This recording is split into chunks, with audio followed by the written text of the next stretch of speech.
many factors, and unfortunately, I think it's very tempting, and I've done this myself, so I can take responsibility for this in a way. It's very tempting to isolate one factor and say it's because there's more processed food, it's because we eat too much sugar, it's because of social media that keeps us glued to our phones instead of being active, it's because we are not sleeping as well. And the truth of it is, it's a bit of everything. There's no doubt that food is today more hyperpalatable and more calorically dense than at any time in the past. This is an undeniable fact over the past 2 decades. It is also absolutely clear that people are, on average, less active today than they were 50 years ago. It is also a fact today that people generally consume lower quality food. Even, the same type of thing that they might have consumed, like whether it was a hamburger that you ate 50 years ago or a hamburger today, it's not just that the portion size is larger today, it's that the actual quality of the food is lower. Now, we don't necessarily know what the impact of each of these things is individually, but because in theory, the latte shouldn't be much different. If it's a true latte, it's literally like, are you putting milk in it or half and half cream or whatever? But no doubt when you go to Starbucks, just to pick on Starbucks for the moment, it is unbelievable the amount of calories and sugar that are flowing out of their frappuccinos and all of their drinks I can't even name. And I do find that remarkably interesting. I also think there's probably, I say this probably, like not definitively, there's probably something to be said for drinking calories in excess, it being even a little more damning than eating calories in excess. And I think there's decent evidence for that when it comes to sugar. In other words, if a person is going to eat 50 grams of sugar versus drink 50 grams of sugar, I think there's, in the animals, very compelling evidence that the latter is more problematic. The reason for it gets into the truth of it is, agriculture is broken. I think there's ample evidence to suggest, and this really goes back 100 years, right? So if you go back to the Dust Bowl, which was 90 years ago in the middle of this country, was really when agriculture took a turn for the worse. So call it the 1920s into the 1930s, when crop subsidies led to basically the total destruction of soil in the United States, right? So instead of saying, hey, we'll grow wheat this year, we'll grow soy the next year, we'll grow a different crop the next year and rotate these crops and let the soil actually dictate what we grow, it turned into, we're going to add more nitrogen in the form of fertilizer, we're going to drive crop yields as much as possible. And then of course you had a subsidy that came in that enabled that flywheel. And then what happened is we kind of eroded soil to the point where we're now completely dependent on not. And again, all of this is probably not the end of the world if we didn't consume it in excess. So I think it just becomes like another thing that gets layered on the problem is, well, on top of that, and some have argued, by the way, that that's another factor driving our excess consumption, which is we have sort of a governor in us that is selecting for nutrient quality. And if nutrient density goes down, you have to eat more of something, right? Like, use an example, like if you have sort of a central mechanism for seeking out how much micronutrient you want, and you're used to getting it in a certain amount of rice, and a certain amount of wheat, and a certain amount of meat, but now the actual density of those things is 30% less, would you eat 30% more to compensate without realizing it? So this is one of the theories of overconsumption. Again, I don't think any one theory is entirely correct, but I suspect many theories play a role in this. And so we now have this population that is a significant percentage are obese, morbidly obese, almost 3/4 are overweight. That's a ticking time bomb, isn't it, Peter, for a country? It certainly seems like it, and then the question becomes, what part of the system breaks first? So we could talk about different parts of the system. So let's talk about one that doesn't get that much attention, but which is sort of preparedness for war. So we're currently in the last, I would say, 10 to 15 years, for the first time in U.S. history, when most people who show up at a recruiting station are failing a physical. They aren't actually physically capable to meet the standards of the U.S. military. So what is the implication of that? Well, again, maybe the implication of that is, And maybe the implication of that is irrelevant, right? It might be that we're never going to fight wars again that require hundreds of thousands of soldiers. But what we can say with some confidence today is if we had to, we would have a problem. More obvious implication is the economic one. So, as you guys probably know, the U.S. spends more on healthcare than any other country in the world, both in absolute terms and relative terms. In relative terms, we're spending about 18% of our GDP in health. And that's problematic in many levels, but perhaps the most problematic aspect of that is that the rate of healthcare expenditure as a function of GDP is outpacing inflation by 3-4%, and it's been doing that without abating. In other words, there was a day when healthcare spending as a function of GDP was 5%, it's now 18%, and that it's growing because healthcare spending is growing faster than GDP. Now, I've spent a lot of time on this problem, so this might be the problem I spend the most time thinking about. And what's driving that cost is many things, but a piece of what's driving it is our health. It's not the only thing. To be clear, anybody who says you are going to solve healthcare economics by getting everybody healthy is wrong. You see this bubbling to the surface in the discussion around GLP-1 agonists and their derivative drugs, right? Which is the morality associated with using them, right?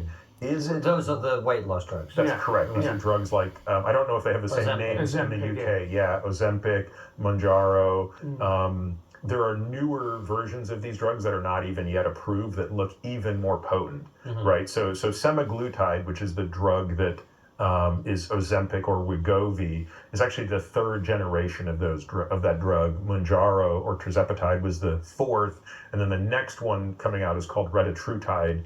Looks even better than the fourth one, which is better than the third one, which was a log form better than the second one. Point is, these drugs aren't going anywhere, and the pipeline of these, there's 20 of these things in the pipeline. But I think as a society, there's a lot to wrestle with because the cost of these drugs is significant. But I also think deep down, a lot of people think, is it, there's a judgment that comes from some, I think, when it comes to their use case. Of course, yeah. Sorry, go finish your point. I was just going to say that there's the economic consideration of them as well, which everybody brings up. Peter, how much of this is... Because I've noticed something. So I can't drink alcohol because I just can't. I can't control myself when I'm on alcohol, and if I have one, that will lead to many more. I know that. That's why I don't drink. How much of this is addiction? Because I've noticed, as somebody who has a personality which is obsessive and can, if unchecked, can lead to addiction, I've noticed that when I eat things here, I get a little kick that I don't get back at home. And in particular, when you look at fast food, when you look at sugar, how much of this are companies putting things in their products which they know will mean people will get addicted to them and will come back again and again and again and again? I don't think it's a moral thing. I think it's them just trying to boost profits. Yep. So a couple of things. I think that I try to not use the word addiction because it has such technical meanings. Okay. And I don't want to get into the nuances of what constitutes a true addiction because there's a very clear clinical definition. But the point is what's important, not the terminology. So if we bracket that the word addiction may or may not apply to food for the average person, your point is very well taken.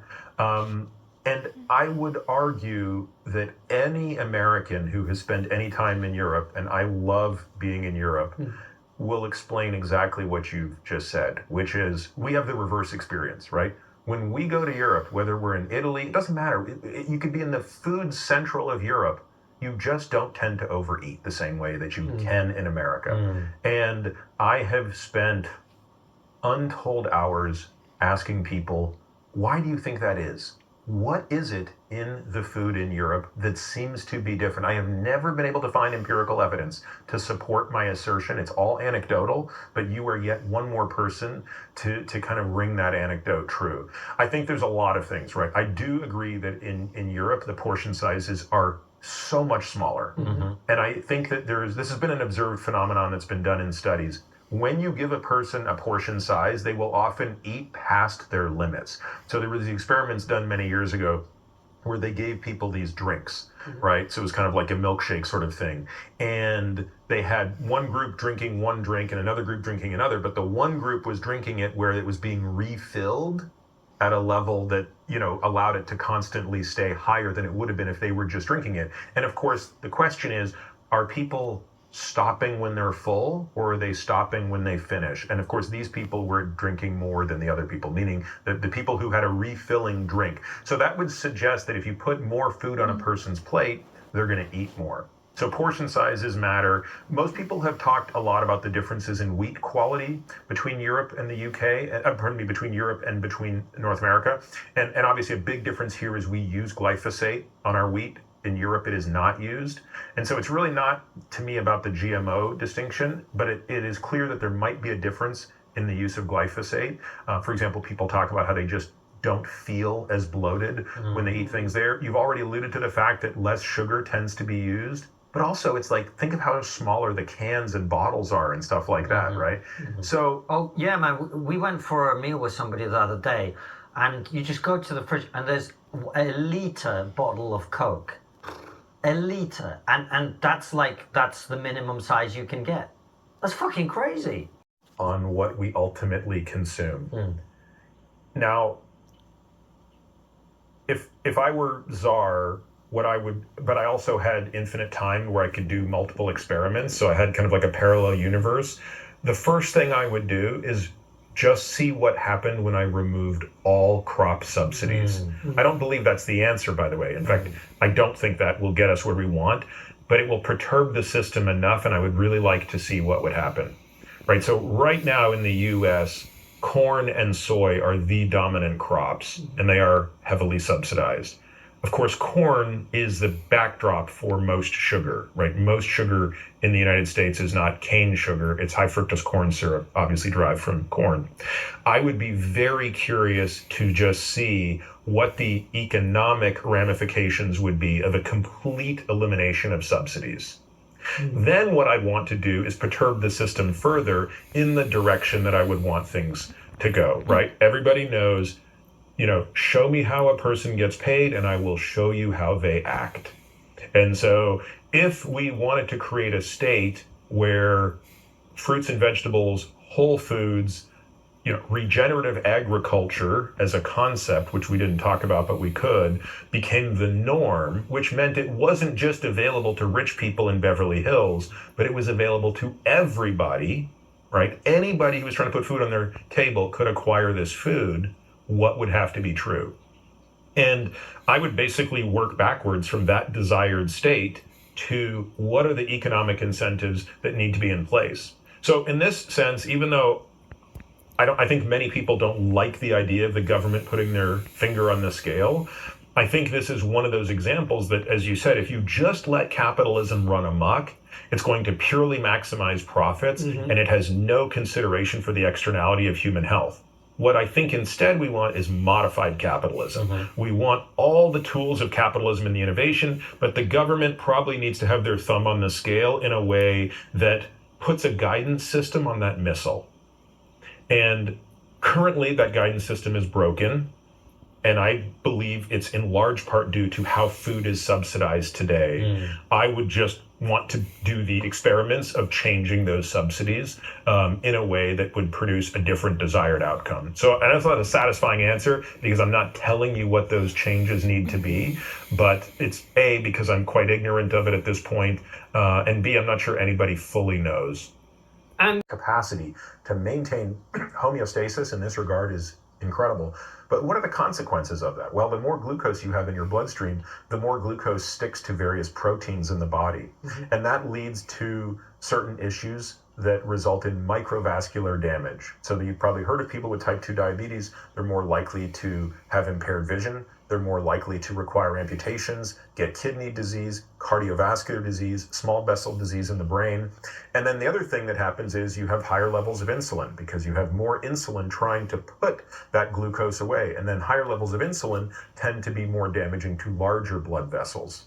So it's a complicated cascade that involves the elevated levels of glucose, the elevated levels of insulin that initially are made by the body, but ultimately usually supplied by the exogenous insulin that they have to give themselves.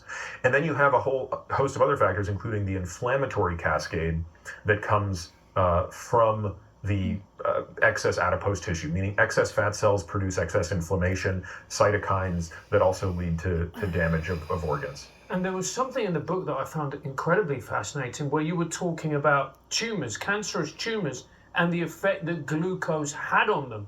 And if you've got excess glucose in your body, I was there thinking, well, what? So your tumours are growing basically quicker than normal. Yeah, I think the bigger issue for the cancer cells is probably not even the glucose, although yes, cancer tumors rely almost exclusively on glucose. It's the other growth signals that come with high glucose, namely insulin.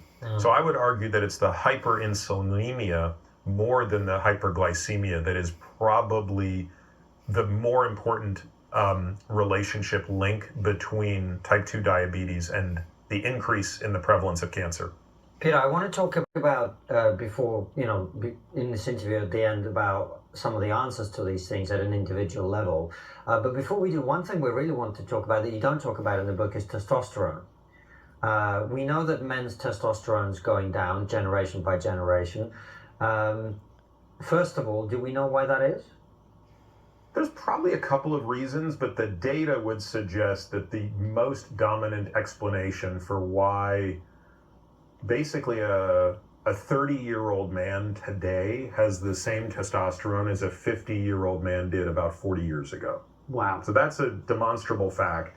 The best explanation for that is probably the increase in body fat that has come along for the ride in that period of time. And with that increase in body fat comes an increase in inflammation. And with that increase in inflammation, you basically are going to make less testosterone. So it's impaired. And the thing is, when you buy a cereal here, a sugary cereal or a sugary drink here, some of these breakfast cereals, you go to another country, they don't have all the things in them that they do here. They look the same, but they don't have the same things in them. We're being poisoned. I know everyone here is trying to be healthy and trying to put their kids on a health trajectory. I believe the American people want to do that. We fundamentally have 10,000 chemicals in our food that aren't legal in any other country.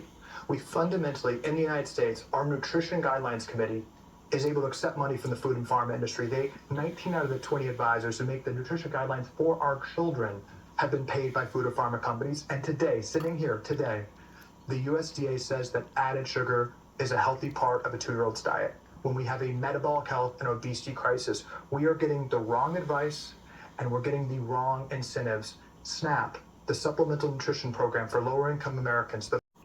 The simple, sad fact is that the healthcare industry is the largest and fastest growing industry in the United States. It's not AI, it's not tech. Healthcare is the bedrock of the American economy. And the unfortunate reality, just not conspiratorial, just looking at the basic incentives, is that every single lever that touches our health, they profit and make more money when an American is sicker for a longer period of time. Chronic disease, which is now 95% of medical costs, is the greatest profit maximizing invention in human history because you suffer, but you don't get cured. You just suffer, but you don't die, right? So think about a child right now. 40% of them, of teens, are on at least one chronic disease medication. STAT rates, SSRIs, antidepressants, metformin for prediabetes, they've doubled in just the past 5 to 7 years, each of those among teens. You're a lifetime customer once you can get a kid on one of those medications and keep racking up the comorbidities. That's the reality. Look, why we get sick is that the longest living humans are also the most insulin sensitive. Yeah. So you're telling me that the longest living humans are the ones that are able to stave off that insulin resistance? Yes. Yes. So Like there are. keep their insulin levels lower. That's right. Yeah. In fact, most of the longevity research, a sort of final point on this, is that when you look at these studies that look back in time and say, okay, what is it about these people? What variables tend to go along with the longest lived humans? One of them is that they're insulin sensitive and their blood glucose levels are, in fact, a very well done study just last year out of Sweden. I think it was just 1 year ago. they looked at all, and Sweden is meticulous in its record keeping, which is an advantage, and in a fairly homogeneous society, so it kind of eliminates some confounding variables. But they attempted to document what were the variables that were just the most consistent theme of people who lived very long. One of them was good glucose control, and this next one is very controversial because they found that the longest lived people had high cholesterol levels. And isn't that funny? It is one of the most consistent themes of longevity research that the longest lived people have higher cholesterol. And yet we live in a world that hates cholesterol, and the moment cholesterol goes up, we put them on a cholesterol lowering medication. We could be doing the perfectly wrong thing to help these people live longer. So that was, and then low uric acid, and there's a handful of other little variables that fit into this. Sorry, they found that some of the longest living humans had high cholesterol levels. Yeah, that's right. That's what the Sweden study found, for example. The paper just published a year or so ago. What were some of the most consistent themes? They had good glucose control and high cholesterol. I'm a great defender of cholesterol. It is a molecule of life. I'm a great defender of cholesterol. It is a molecule of life. And so much depends on it. Mitochondria, for example. Mitochondria have to have a cholesterol molecule in them in order to work. Like the very powerhouse of the cell. And the more you lower cholesterol through, say, drug interventions, the more you compromise the mitochondria. The sex hormones, all sex hormones are built on cholesterol. It's no surprise if someone takes a cholesterol-lowering medication, their sex hormones go down. This is why some men experience such terrible loss of libido, because he's becoming low testosterone because of the war on cholesterol. But there's good and bad cholesterol, right? Well, that's, as the story goes, yes, and yet I think that's overly simplified, where people will say LDL cholesterol is the bad cholesterol, and yet that gets included in these studies of longevity. So I think the good and bad aspect of it is not entirely fair or accurate. We need LDL.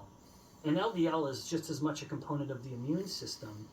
LDL actually helps the body fight infections. So it's also an unsung hero of immunity. There is research suggesting that in very old age, high cholesterol levels do not always correlate with high mortality. And in some studies may even be linked to longer life. Exactly. Which is bizarre. Yeah, well, you say that, and yet maybe our anti-cholesterol view is the bizarre one. Yeah. And so as a cynic who's very familiar with biomedical research, I sometimes will look at clinical markers and say, why are we so obsessed with glucose? Why not insulin? Why are we so obsessed with cholesterol? Why not triglycerides, which is another lipid that can be measured that is far more predictive of who's going to have a heart attack or not? We published reports together looking at cigarette smoking and the inflammatory and insulin resistance effects that come from that. And now we've even started looking at the molecules, the hyperheated molecules from vaping, and they're terrible. In fact, yes, very similar results. If you were to take a comparable amount of the chemicals from normal cigarette smoke with its filter versus vaping, the vaping ones are probably worse, chemical for chemical. In terms of their insulin... Yeah, in terms of their inflammatory effect, of the damage to the airway, and the insulin resistance that comes from it. That's horrifying. It is, in part because of just how common it's become. You need to be on a fat cell shrinking journey. Let the first step of that journey be, I'm going to lower my insulin. Which means I'm going to control my carbohydrates. I'm going to stop eating carbohydrates that come from bags and boxes with barcodes. And while I am restricting those carbohydrates, I'm going to focus more on protein and fat. So control carbs, prioritize protein, and don't fear the fat that comes with those proteins. Fat and protein together is a miraculous combination of helping you feel full. And it is literally giving everything you need. There are such things as essential proteins. There are such things as essential fats. So focus on those. And that will be the key to helping insulin come down. Then, as you have found, you haven't, and when you're hungry, eat. If you're not hungry, don't eat. But what the person will find is they're lowering their insulin, all while their metabolic rate is going up. They're learning how to burn their own fat for fuel, because remember the metabolic hybrid, that metaphor, that if you want to lose fat, you need to burn fat. You're not going to lose fat if you're always burning glucose. It's fat that you need to burn. And as you start burning more fat, you realize that it's like the hump on a camel that hump exists because it is a big source of fat for that animal to be using its own fat for energy. We have our own version of that. So you think about the average individual who's chubby, they have hundreds of thousands of calories waiting to be burned in those fat cells. It's just that their chronically elevated insulin is never letting them burn it. And so as the person starts making these changes in their diet to lower insulin, they now can finally start relying on their own fat for fuel. So it's no surprise that their hunger starts to come down. Let that be the natural way in which you're controlling your calories. Don't control your calories because you're forcing yourself to be hungry and eat less. Control your calories because you simply aren't hungry. So I have to. Yeah, this is one of the reasons, the key reasons that I ran for president are to end this chronic disease epidemic and to restore Americans to good health. When my uncle was president in 1960, if you go back and look at his speeches and his thoughts back then, and he was extraordinarily distressed at that point that we were losing ground to Europeans. And if he could look at Americans today, he would be in shock because we are so sick, as you say. The obesity during when he was in office, obesity was at 13%. Today it's at 42%, 45% now. 75% of Americans are overweight. When he was in office, 6% of Americans had chronic disease. By 1986, 11.8%, so it had doubled between 1960 and 1986. It's 26 years. By 2006, it was at 54%. And we don't really know what the numbers are right now because of the, I would say, purposeful data chaos that comes out of NIH, that they will not give us straight ways of measuring baselines, of understanding, why healthcare, why public health is declining so precipitously in our country.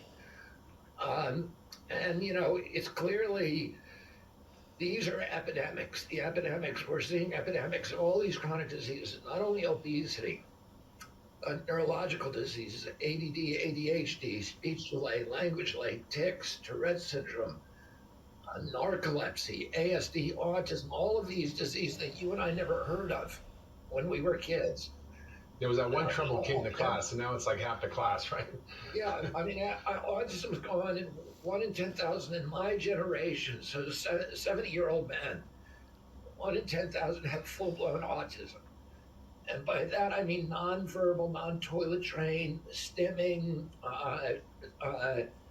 toe walking, hand flapping. You don't see the people like that my age, but 1 in every 30, according to the CDC, 1 in every 34 kids looks like that. What's happening? 1 in 22 boys. And then we have the autoimmune diseases. It suddenly blew up in the early 90s. Juvenile diabetes, which I never saw when I was a kid. Rheumatoid arthritis, all these exotic diseases like Crohn's disease and lupus. And then the allergic diseases that suddenly appeared at the same time in the mid-90s. Peanut allergies, food allergies. I had anaphylaxis, eczema. Who ever heard of eczema? Nobody. And now all these kids have it. They're all scratching. They all have the rashes. And we have it. And then, they're all medicated. They're taking Adderall, they're taking antidepressants. They're taking Ritalin. They've got their albuterol inhalers in every classroom. They've got EpiPens in every classroom. And there's a study that Congress asked EPA to do, and EPA is captured agency. It is captured not by the pharmaceutical industry, and it's not really heavily captured by the agricultural industry because it doesn't really directly regulate those. It's captured by oil and coal and gas and chemical. But Congress said to EPA, tell us what year the autism epidemic began. So EPA actually did a real study with real science, and the scientists came back and said 1989, that was the change year. So, the challenge is, and if you look at all of these diseases, they follow kind of that same timeline. Well, so what happened in 1989? What happened in the early 90s? We know it's not genes. Genes do not cause epidemics. They can provide a vulnerability, but you need an environmental toxin. Our kids didn't suddenly get lazy. We are mass poisoning our children, and so you have to figure out a toxin that was introduced and became ubiquitous in the 1989, the mid 90s, and that affects every demographic from Cubans in Key Biscayne to in and a whole bunch of there was a lot of corporate capture, all these mechanisms of corporate capture, but most importantly in 1980 the Bayh-Dole Act was passed, and that act gave NIH and NIH individual scientists the rights to collect royalties on any drug that they worked on. So, for example, today the Moderna vaccine was produced by NIH and it's made tens of billions of dollars. Well, half that money will go to NIH. Yeah. And some of that money goes to scientists who work in NIH. There's 6 scientists who get to collect $150,000 a year forever. Well, of course, if you have those kind of perverse economic incentives and conflicts of interest, it is going to subsume the regulatory function and, beneath the kind of mercantile ambitions of those individuals who can make a lot of money. If you're paying for your boat, and your alimony, and your house and your children's education, a drug that you're supposed to be regulating, you may turn a blind eye to some of the problems with that drug, and you may do everything you can to get it through the regulatory process and get it mandated, and that's what's happened. But not only that, the entire function of NIH has changed, so that I think it was 2016 or 2017 when I actually did this calculation. There was 220 new drugs approved by FDA, and all of them had come from NIH. So NIH is now the biggest incubator of pharmaceutical products. Yeah. And what's happened is they're no longer doing what they're supposed to be doing, which is to answer the question, why do we have an autism epidemic? Why do we have an obesity epidemic? It's pretty easy to figure out. Yeah. There's only a certain number of suspects. You have processed foods, PFOAs, you have neonicotinoid pesticides, atrazine, glyphosate, cell phone radiation. There's a limited universe, and you can figure out pretty easily which ones are causing which effects, and it's probably cumulative. So they're all probably working on similar biological pathways and hurting our kids. You can figure out that too. NIH does not do that science. In fact, if you try to do that science, let's say you're a university young associate professor at Stanford, and you say, hey, you know what? I have access to the vaccine. I have access to the California or the Florida healthcare records. So I can look at exposures that people made and then subsequent medical claims, whether it's vaccines or, your food diet. You can look at all that. I'm going to study and find out, why do we have an autism epidemic? Why do we have an obesity epidemic? If you try to do those studies, you could easily jeopardize your job in your future. We call the NIH the National Institute of Health, but it's not really. It's diseases, and it's focused not on the root causes, which is really unfortunate. So what I'm going to do is I'm going to go down to NIH during my first week in office, and I'm going to assemble all the division chairs and the branch chairs, and I'm going to say to them, we're going to do something different. We have NIH has a $42 billion annual budget. It distributes that money to 56,000 scientists, mainly at universities, to develop new drugs and to do, studies. And I'm going to say, we are going to make it our priority now, as fast as possible, to fund studies that are going to tell us what's causing this epidemic. And then I'm going to get those studies funded. and I'm going to get them underway. Every way of looking at them. I'm also going to call in all the scientific journals into the Justice Department.